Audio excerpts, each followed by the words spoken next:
हाय मैत्रिणींनो, कशा आहात? मस्त ना, मजेत ना, असायलाच पाहिजे. चला तर मग नवीन व्हिडिओमध्ये तुमचं स्वागत आहे.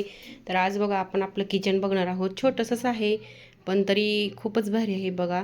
कारण यात्रा पण आमच्या गावची आता आलेली आहे, त्याच्यामुळे यात्रेमुळं पण घराची साफसफाई पण केलेली आहे, त्याच्यामुळं खूपच छान वाटायला लागले बघा किचनमध्ये. बघा आमचं असं छोटंसं किचन आहे. आणि तुम्हाला आमचं किचन कसं वाटतंय कमेंटमध्ये आम्हाला नक्की सांगा. आमच्या चॅनलला सबस्क्राईब व लाईक करायला विसरू नका मैत्रिणींनो. बघा आता इकडं आपण भांडी आहेत बघा.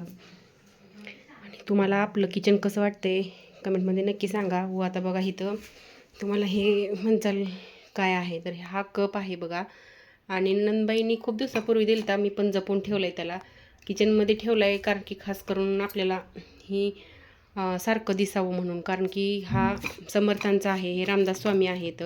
आणि बघा ही जय जय रोगीवर समर्थ. आणि इथं एक आपल्याला बोध पण दिलेला आहे बघा, किती छान असा मस्त.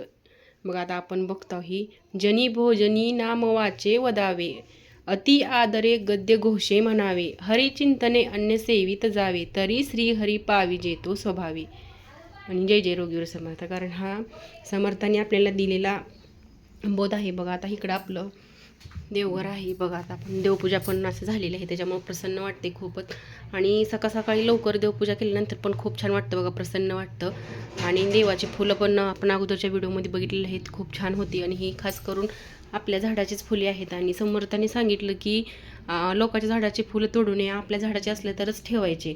कारण दुसऱ्याचे आणून देव आपल्याला, दुसऱ्याच्या झाडाची फुलं आणून देव काय आपल्याला पावत नाही, म्हणून आपल्या झाडांची फुले असेल तरच देवाला ठेवायची बघा. देवपूजा केल्यामुळं पण खूप असं प्रसन्न वाटायला लागले, मस्त असं दीप प्रज्वलित केल्यामुळं पण. आणि धुपाचा पण खूप असं, अगरबत्तीचा पण वास पण छान आलेला आहे. आणि आमचं तुम्हाला किचन कसं वाटते ते सांगा. आणि आमचे दररोजचे नवनवीन व्हिडिओ पाहत जावा.